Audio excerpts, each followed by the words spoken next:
Bonjour et bienvenue dans cette 15e journée de notre mandala de l'Avent. Et oui, déjà, on continue. Je suis vraiment curieuse de voir comment ça va de votre côté, dans vos dessins comme dans vos journées. On va s'installer doucement pour notre période de pause créative.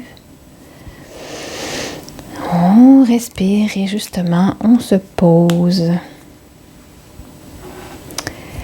Aujourd'hui, je pense qu'on va continuer à remplir au niveau de l'ombrage de différentes façons. Tout d'abord, on avait commencé ici les pointillés. Alors, je vais continuer mon tour. Essayer d'équilibrer les zones plus noires, plus sombres, plus claires.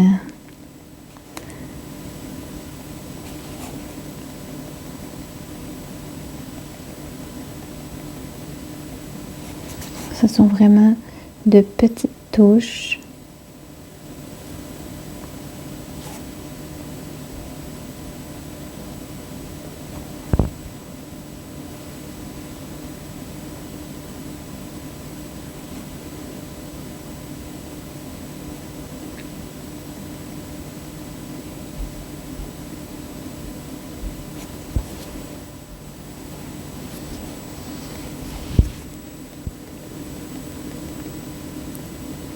Et je n'oublie pas qu'il n'y a aucune performance attendue.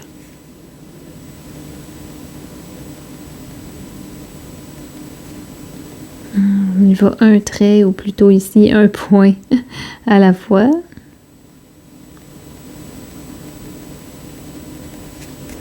Ça peut être l'occasion d'améliorer un petit peu des traits qui nous dérangeaient.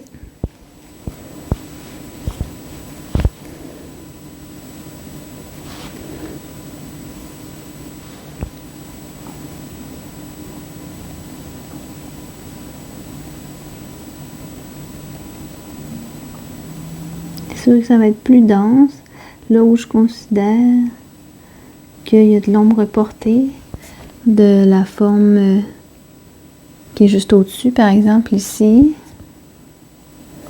ou là. Donc je vais concentrer plus de points ici.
Juste ça, ça peut prendre beaucoup de temps.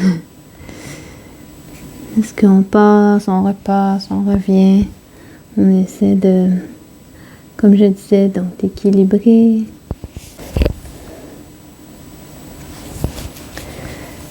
Bon, reste une option aussi, si jamais vous êtes moins satisfait de ce que ça donne, que vous décidez de complètement colorier le contour de ces figures, c'est tout à fait possible aussi.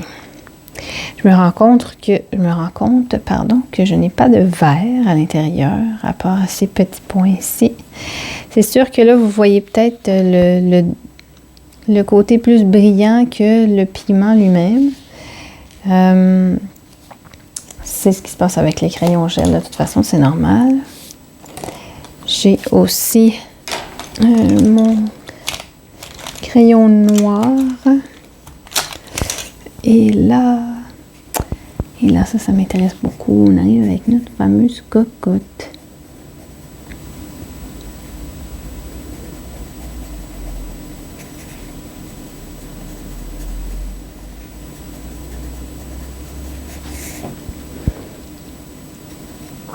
Je peux vraiment aller dans le détail.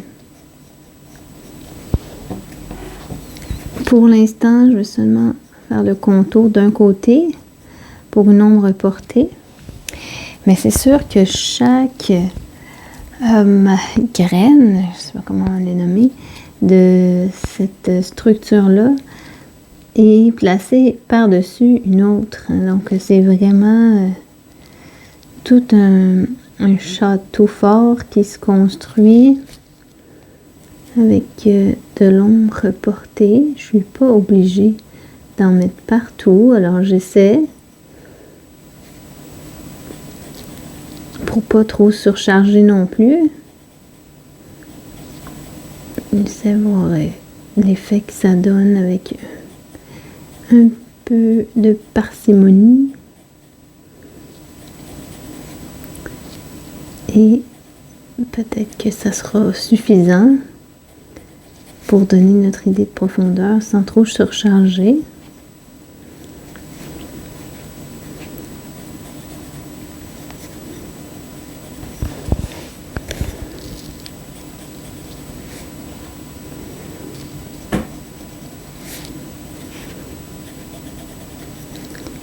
Quand on va l'estomper aussi, on va voir ce que ça fait. Parce qu'évidemment, ça va étaler un peu. Si on en met trop, je vais chercher un tortillon qui est fin. Vous savez qu'on peut nettoyer aussi les tortillons grâce à la gomme à effacer. Petite technique.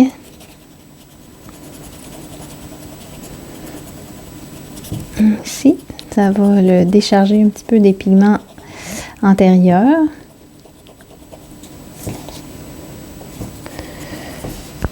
Et on va aller estomper notre ombre.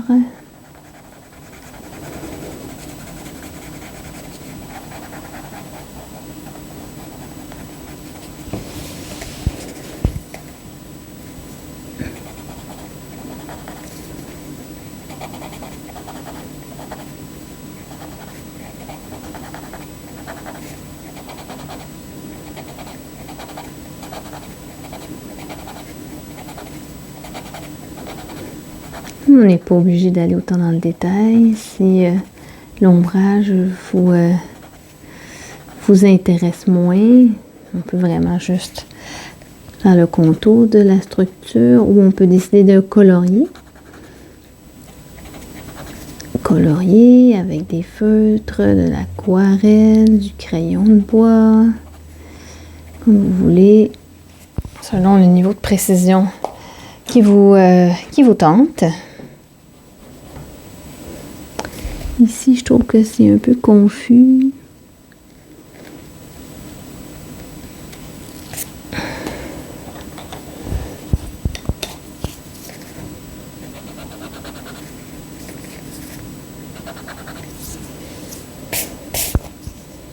Donc, pour moi, c'est important aussi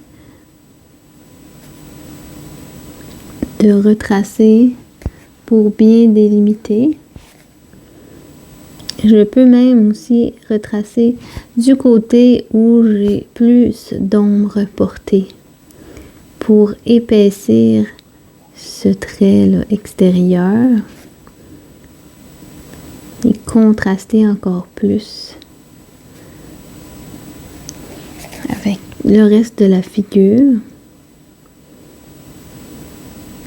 Je peux même le faire avant d'ajouter le crayon. Voyez-vous juste ici. Ça peut être aussi avec une pointe plus épaisse.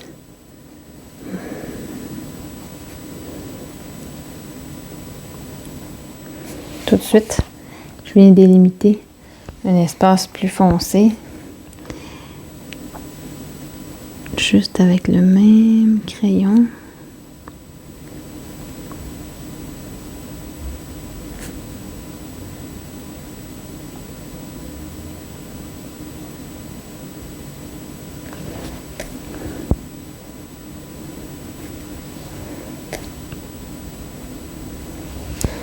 Et donc, je peux faire ça pour tout le tour.